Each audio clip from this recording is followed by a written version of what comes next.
Good day. Have you ever wondered what makes you or what are the factors that influence you in doing some actions or your characters toward the other persons? Good day again. We are the group 11 and we are here to report or to tell you about the moral aspects and spiritual aspects of the morality. So we have more two reporters, Diane Rose and Christian Lucena. Every person feels good when he or she senses that he is being trusted, given responsibility to do certain things equal to and in line with his abilities, and held accountable for his actions. All this make him feel that he has the authority to decide and act according to the dictates of his conscience and reasons. Now, when people knows you na ikaw ay reliable and trusted, malamang sa sarili mo din alam mo yon. And kapag gumagawa ka ng decision, if you know that you are reliable enough, hindi ka takot gumawa ng isang desisyon sa isang bagay at alam mo na mabuti yung decision mo. Kasi alam mo na mabuti yun. Like, merong mga guidelines kang o principles kang sinusundan, kaya mga mabubuti yung mga choice mo sa buhay. Kaya hindi ka takot gumawa ng decision, hindi ka takot na umenter sa isang sect ng problem o sa isang group ng mga challenges. Kasi nga, you have this good principles that makes you good person, to have a good attitude towards others, towards any situation. Her identity as a trustworthy, responsible, competent individual clearly evolves as he or she receives praises or positive feedback and affirmation from others about his accomplishments. So, natural sa atin, natural sa tao na kapag na kakaroon tayo ng positive feedback is nabuboost tayo, mas namomotivate pa tayong gawin ang isang bagay. These are psychological medicines to us, especially to a child. Good parents and surrogates do not fail to give affirmation to what their children do. Okay, sabi dito, good parents and surrogates do not fail to give affirmation. Now, if we have a good parents, so what do you mean by good parents? Ito yung open-minded sila sa mga sinasabi mo, emotionally available sila, they have this good parenting, like you have the freedom to, and meron din, syempre strict din sila sa mga tasks or sa mga responsibilities sa'yo, that is how to be a good parent. Now, kapag good parents sila, hindi sila na-fail o hindi sila nagkukulang na magbigay ng affirmation sa kanilang children. So, ano ba yung affirmation? Yung mga assurance, yung mga word na magaganda, mga words na nakakatulong sa growth or development ng isang bata. What are the social institutions, and what do you mean by social institutions? Social institutions have certain distinguishing characteristics. They are groups or organizations which aim to perform specific roles in society.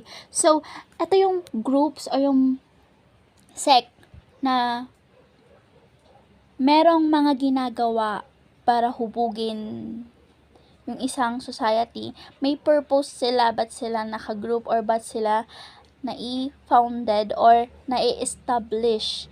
And yung one ng purpose na yun is tulungan tayo and every individual to grow in every aspects in their life. So we have 4 social institution influencing moral behavior. So we have 4 social institutions. So we have 4 social institutions in influencing our behavior or someone's behavior. We have the family, the peer group, the school, the church. First, we have the family. So, what is family? The family has the greatest impact on the individual. It is in the family where parents who are the primary educators of children. So, why we say that the family is the greatest impact of individual? We are all aware and everybody is aware na simulat bata, simulat sanggol na family na natin yung nandyan, witness sa mga ginagawa natin. Kaya sila yung pinaka greatest impact. And one more thing, yung emotional attachment natin is sa kanila nag-start.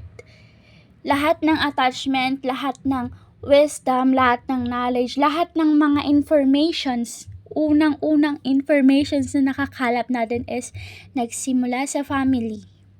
And dahil isa pang reason kaya greatest impact sila sa atin is sila yung lagi nating nakakasama araw-araw.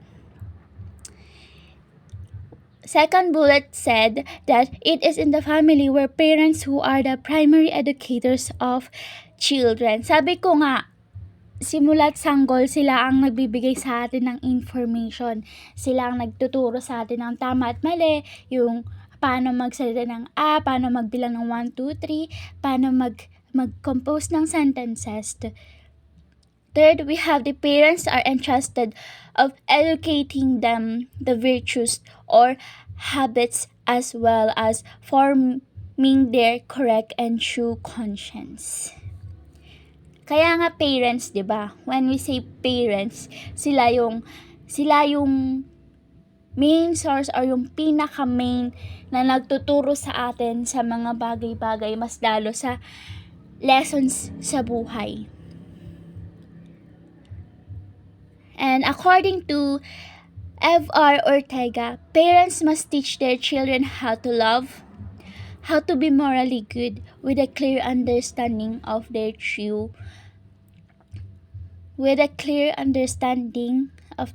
human nature. So, sabi ni Ortega, yung mga parents dapat nilang ituro sa mga bata paano ba magmahal, paano ba maging mabuting tao, and paano ba nila iintindihin yung sarili nila. So, sa family kasi, we have actually, according to the psychology, we have according sa research, there are 2 kinds of family. I know. According to research, there are 2 kinds of parents, the bad parents and the good parents. So, good parents, ano ba yung mga katangian ng mga good parents, no?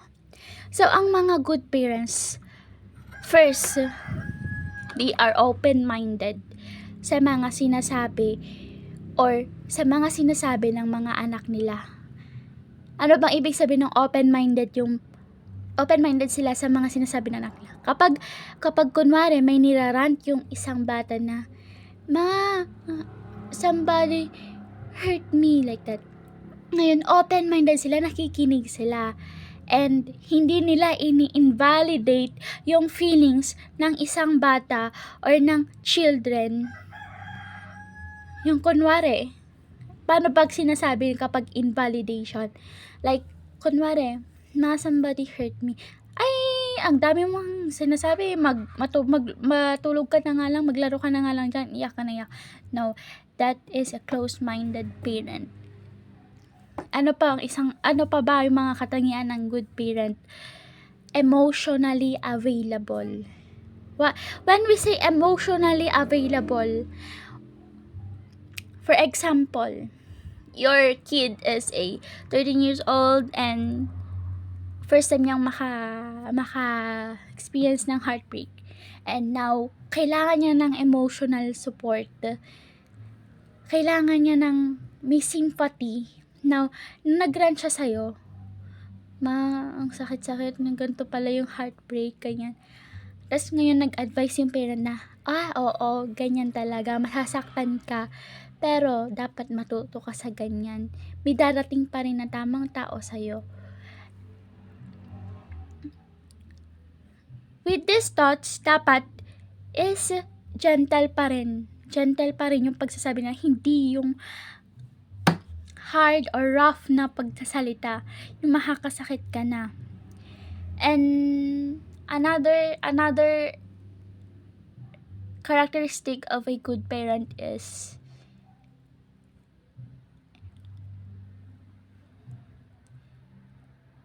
you have this called, yun nga, emotional support, like what I've said kanina. Another characteristic of good parent is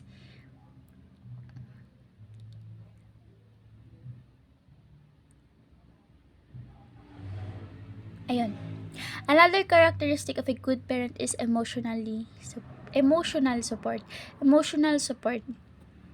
Another characteristic of good parent is emotional.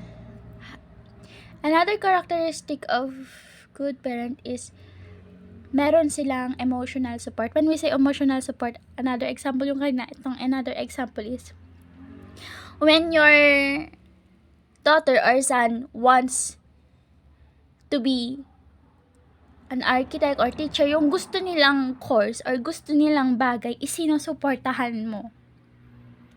Like, this is conditional. For example, yung meron naman kayo sapat na pera. Ay ngayon sinabi niya na gusto ko maging architect, ma. So, sinuportahan mo siya.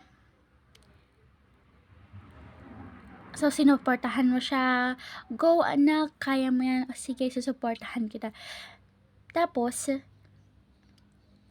yung isang emotional support pa, kapag gusto nila na magdesisyon sa sarili nila, like, kung tama naman, isupport mo. Pero kapag hindi, do it in a gentle way na reject it and explain it. Okay? Another is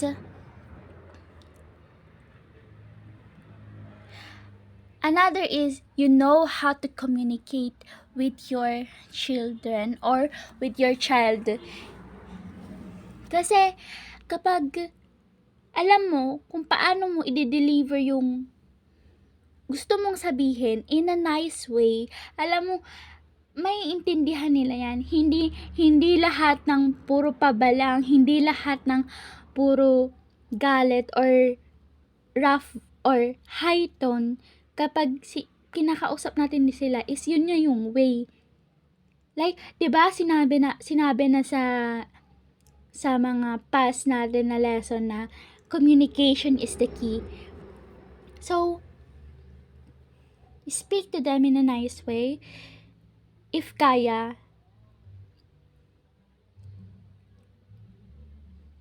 alam naman natin kaya natin, pero let's be patient na i-communicate ko ano yung mga bagay-bagay at maintindihan naman nila yon. And don't invalidate their thoughts. Don't invalidate Invalidation, ibang invalidation sa rejection. You can reject them, but still validate their thoughts, emotions, and everything. Other example is, don't be afraid na i-discipline sila. A good discipline. Paano ba ang sinasabi ang good discipline? Kung kaya daanin sa soft way or gentle way, then talk to them in a nice or gentle way. Wag yung puro ka sigaw like that and everything.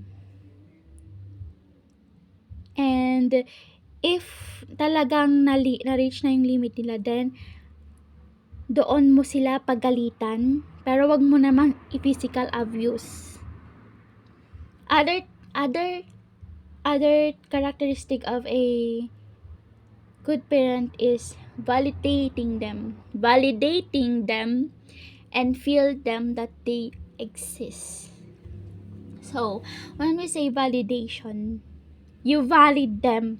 Diba child? You valid your child na, for example, your timeline is not the same in their timeline. So, when nag-rant sila na ganto, ganyan, ang hirap mag-aral, ganto, ganyan, wag mo sasabihin na, noong hapunan nga namin naglalakad pa kami ng ganto, ganyan. No. Ang nirarant ng anak mo is yung nahihirapan siya nape-pressure siya, nahihirapan siya kasi ang hirap din ng journey niya as a student din. Marami rin siyang problema. So, do not validate them na sa ganito, kino-compare mo na. Other thing is, kapag may sinabi sila na mamali ang ganito, na mamali naman yung masyado kang tumataas yung boses mo, mali yung pagbabody shame, mali yung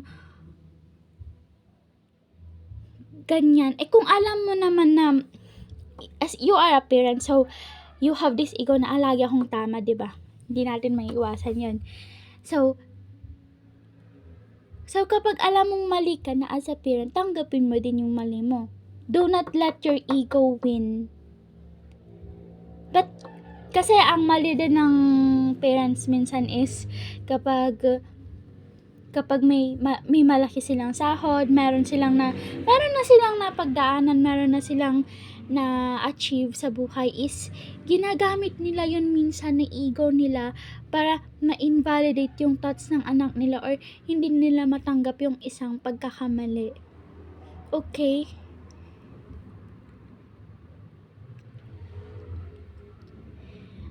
So, mahirap maging good parent habang may buhay ka din.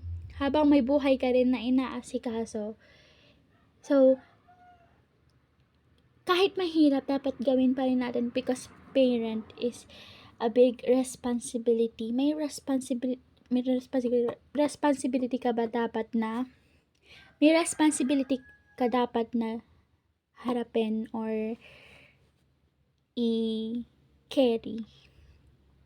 And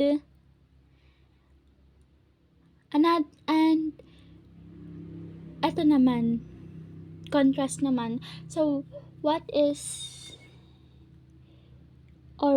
the characteristics of a bad parents? So, ito, first is being physical abusive. Now, kung yung lagi mong discipline sa anak mo is puro physically abuse na palo, ganyan, tapos wala ka man lang thoughts na kaakbay nun, tsaka yung physical abuse is very wrong. No. Mas lalo pag bata pa sila. Second, do not abuse them verbally. Like, kunwari yung anak mo pa lang is 3 years old, nagkamali siya na yung paglagay ng baso or whatsoever, pero sinabi mo lang nakatanga ka, awanan diba? Like, she is just 3 years old. He is just, or she or he, just 3 years old. Hindi niya pa alam, nag-learning pa lang siya, nasa development pa lang siya. Another, kapag yung anak mo na dumating sa bahay, like wala siyang ganong mausap kasi di mo naman alam yung reason, oo nga, pero pinagalitan mo alagad kung anong sinasabi mo na sinalubungan mo siya ng kung ano-anong salita due to your temper and ganun talaga ugali mo. Another characteristic na bad parent is invalidating your child. Invalidating your child, alam nyo ba ang epekto ng invalidation ng alam nyo ba yung invalidation ng effect ng alam nyo ba yung effect ng invalidating your child? For example, sa etong anak nyo is nasa high school era nasa high school days or high school time niya. Ngayon, first niya magkaroon ng heartbreak sa friendship, nawalahan siya ng friend or inawa siya ng friend niya and she ran sa'yo. And then, sinabi mo, mahalaga, nag-aaral ka, ganito, ganyan, dami-dami mo pang pagdadaanan. Noon nga, ang pinaproblema namin noon, yung paglalakad namin sa bundok, ganito, ganyan. You are invalidating her thoughts. Alam mo, kapag ganon, tuloy-tuloy ka na ganon, another example, another situation, kapag sinabi niya yung gusto niyang course, I want to take, or I want to pursue medical course, but, ang sinabi mo na agad, situational to ang first, may pera kayo, pero ang gusto mo para sa kanya is maging police. Invalidated him or her already. Kasi nga, pangarap mo yun sa kanya. Wala na, sunod na yung pangarap mo sa kanya. Another thing, kapag walang pera, sinabi niya, I want to pursue medical course. Sinabi mo na lang agad-agad. Ayan ka na naman, perwisyo ka na naman. Yun na agad, in-invalidate mo. Pwede mo namang explain ng maayos na hindi natin kaya ganto ganyan. Pwede mo namang sabihin in a nice way like that. So, etong invalidation na to, tinuturuan mo yung anak mo na maging independent na lang sa sarili niya, na hindi na siya mag-open up sa'yo. Alam mo yung worst na effect nito? Mawawala yung closeness niya or mawawala yung closeness niyo. Kasi yung gusto niya, yung thoughts na nanggagaling sa kanya, gusto niyang i-express. Hindi niya ma-express yung sarili na niya sa'yo. Anong i-expect mo, diba? Lalayo na siya sa'yo.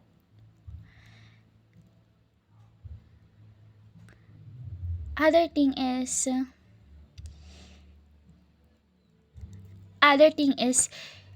you're making your child as investment.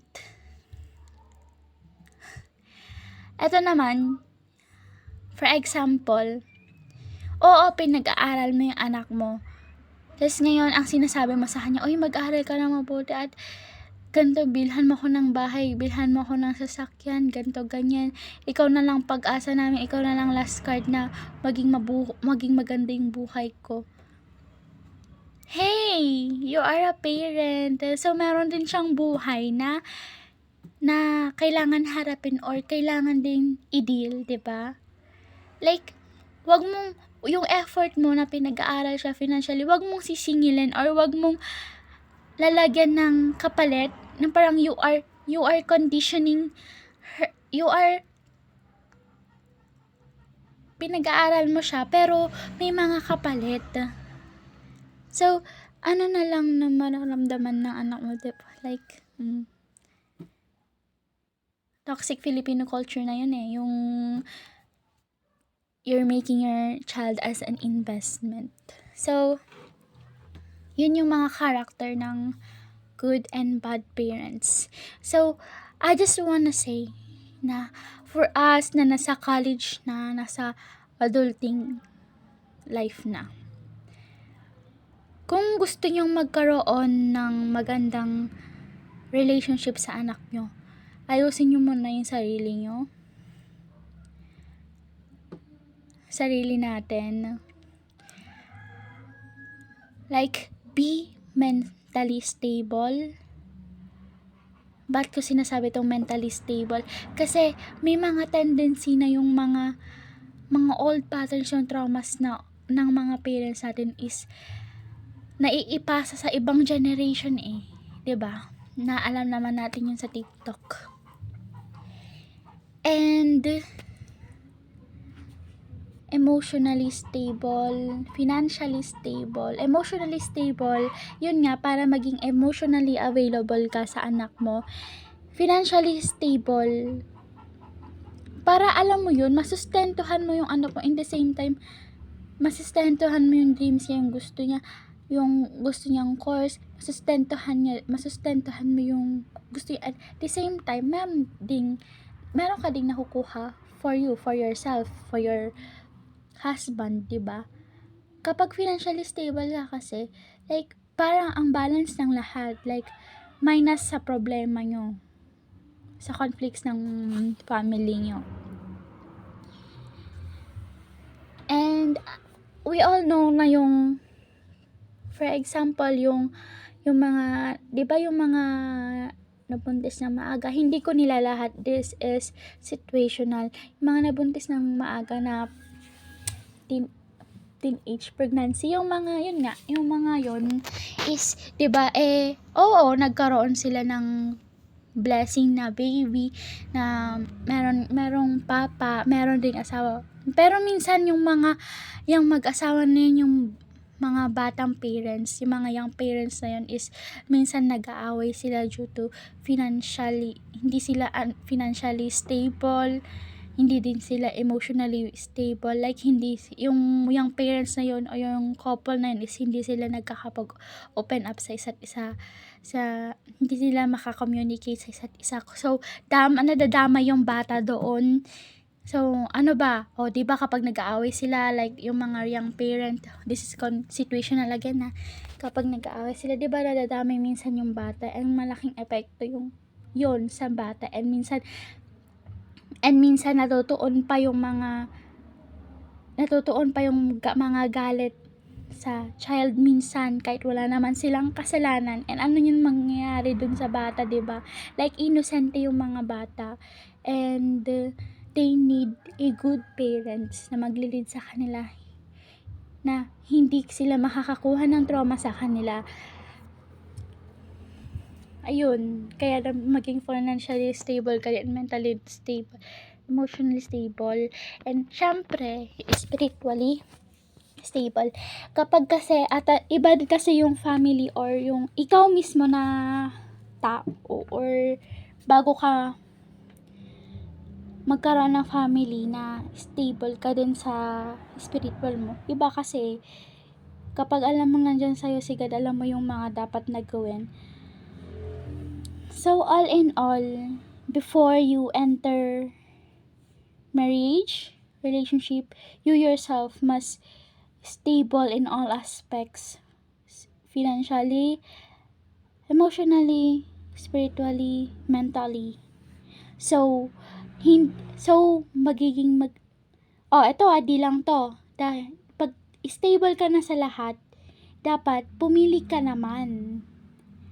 Pumili ka ng right person. Now, if you are already stable sa lahat,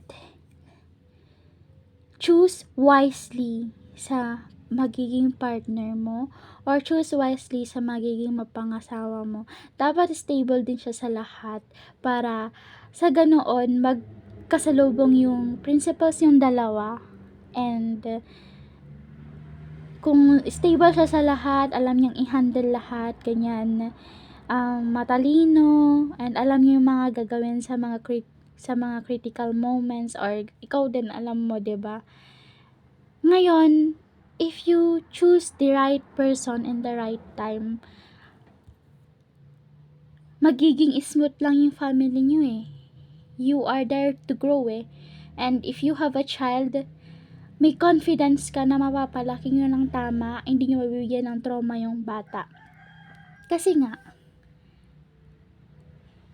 both of you and your husband is stable in all aspect. So please, now sinasabi ko to, now that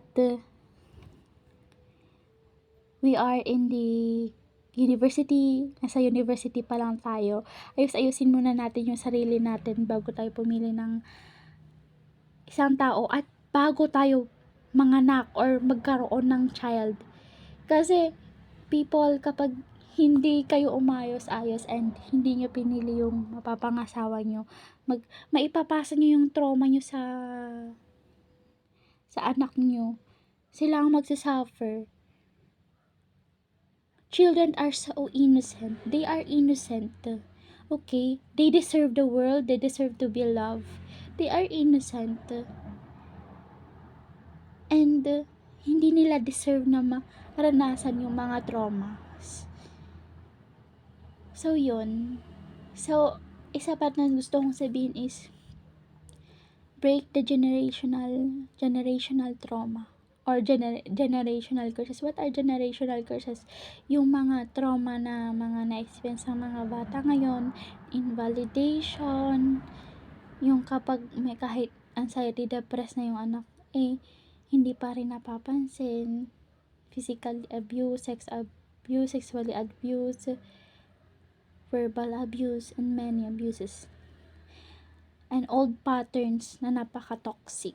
Let's break that. Yun lang gusto kong sabihin. And I have meron akong heart sa mga bata, kaya I want to say that they are innocent and they deserve to be loved. And children are the future, diba? So, yun. I hope naintindihan niyo yung mga sinabi ko. So, peers or our friends also influence us too. Kasi, diba, lagi natin silang nakakasama sa university, sa gala, and when we find na fit in tayo sa kanila, lahat ng ginagawa nila is parang nagagaya, na-adapt natin. Pero let me remind you, hindi lahat ng ginagawa nila is tama. Kaya, be aware or be cautious in choosing decisions kapag kasama pa rin sila para hindi kayo malid sa mali. School. School is the second home of children, where teachers, by principle of loco parentis, are their second parent. Schooling broadens the children's social environment and expands their interactions with others. In school, they learn how to adjust with people of different personality traits and learn knowledge, skills, values, and attitudes expected of them and will prepare them for life ahead. So we believe na paaralan ang pangalawang tahanan ng mga bata at ang mga guro ang pangalawang magulang naming mga mag-aral. Hindi tayo pumupunta sa school para matuto at na magsulat at magbasa lamang. Sa paaralan, tinuturoan din tayo sa kung ano ang mga tama at maling gawain at pag-uugali ng isang tao.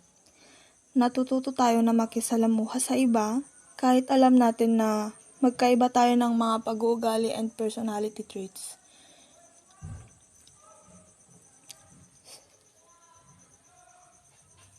Sa school din, natututo tayo na mag-adapt sa mga environments na meron tayo, and isang layunin ng paaralan ay ma-develop ang moral character at personal discipline ng bawat isa. The Church. First, the social philosopher recognized the Church as the conscience formators of people.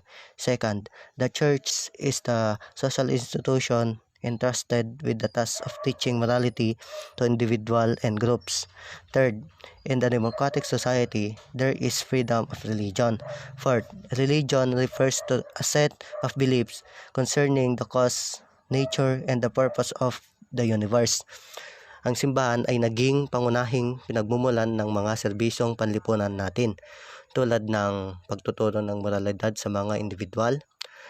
Nadiskubre ng mga social philosopher na isa ang simbahan sa tagahubog ng ating konsensya.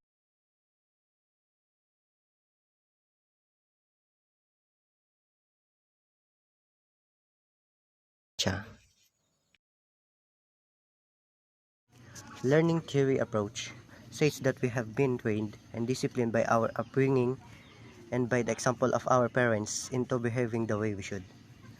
Sabi dito, tayo ay sinanay ng mabuti at dinisiplina sa pamamagitan ng pag-aalaga at sa mga halimbawa ng ating mga magulang sa pag-uugali na wasto at sa paraan na dapat.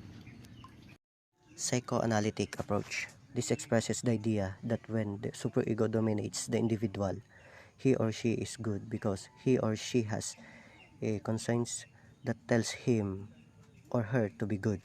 Sabi dito, nagpapayag ito ng idea na kapag nangingibabaw ang superego sa individual, siya ay matatawag na magaling dahil mayroon siyang isang konsensya na nagsasabi sa kanya na magpakabait.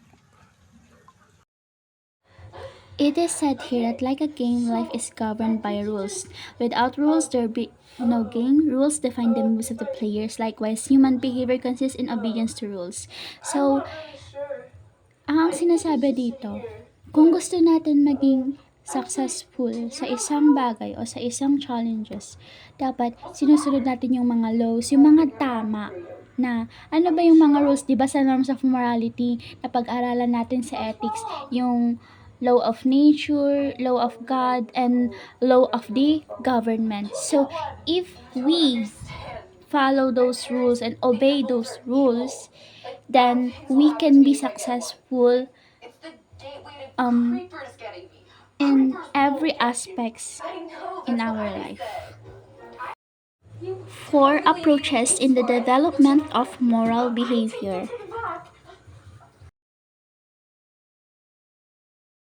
Psychoanalytic approach. This expresses the idea that when the superego dominates the individual, he or she is good because he or she has a conscience that tells him or her to be good.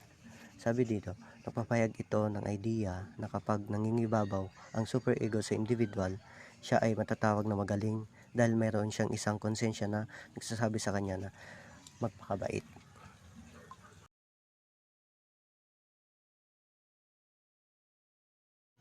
Learning theory approach says that we have been trained and disciplined by our upbringing. Learning theory approach says that we have been trained and disciplined by our upbringing and by the example of our parents into behaving the way we should. Sabi dito, tayo ay sinanay ng mabuti at dinisiplina sa pamamagitan ng pag-aalaga at sa mga halimbawa ng ating mga magulang sa pag-uugali na wasto at sa paraan na dapat. Social group approach claims that we behave the way we do because people expect us to behave that way. So dito sa social group approach, yung ugali na inaasta natin ay nakadepende sa expectation sa atin ng ibang tao sa paligid natin. Example, kapag may mali silang nagawa sa atin, tapos gusto mong magalit pero hindi mo magawa kasi ina-expect nila na okay lang sa'yo yung mali na nagawa nila. Kaya paminsan naaabuso ka. Tapos tayo naman kasi paminsan ayaw natin na may nadidisappoint sa atin. Lalo na yung mga tao sa paligid natin. Kasi yung expectation nila is okay lang sa atin. Kaya ganun din yung ugali na inaasta natin paminsan. Cognitive developmental approach asserts that to behave morally implies intelligent adaptations to our environment. It emphasizes the importance of intelligence in moral control. The more intelligent a person is, the stronger he or she is morally. So dito po sa cognitive developmental approach, yung mga tao na tinutukoy dito is yung mga tao na mas ginagamit yung talino nila, where yung mga taong yun is mas madali nilang na-adapt and naiintindihan yung environment na meron sila. And also, sabi dito, yung mga tao daw na mas ginagamit yung talino nila, and the more na matalino daw ang isang tao is sila daw yung mas may moralidad sa buhay and sa pag-uugali, and It is said here that morality is synonymous to ethics, the study of what is right and wrong. The moral aspect of personality has to do with a person's awareness of the difference between right and wrong, while the spiritual aspect is the person's consciousness of the higher values in life. So yun na pag-aralan natin sa ethics, 'di ba? Tinutulungan tayo ng ethics. Yung subject nating ethics is kung ano yung mga tama at mali, yung mga laws na naka-under doon, yung mga batas. And bakit sinabi na morality is synonymous to ethics? Ganon din kasi ang mga morality. Morality is all about having good attitude, characteristics. Ito, mas specific yung mga gagawin mo dito. And it is not all about the laws. Morality is all about the attitude, yung mga good characters. And under din dito yung character development. And another is the spiritual aspect. 'Di ba si Lord, siya yung pinaka-high na nag-lead sa atin. So sinabi dito, it is the person consciousness of higher values in life. When you know the 10 commandments, yun yung magtuturo sa atin kung ano ba yung mga tama at mali, yung mag-guide sa atin, yung word of God talaga yung magtuturo sa atin sa pang-araw-araw nating buhay. Kung hindi na natin talaga alam si Lord yung takbuhan natin kung ano ba yung dapat gawin sa isang situation, isang tao, or anything na hindi natin kaya nang i-handle na nakaka-bother. So, that's it for today. I hope you enjoyed the report. See you next week.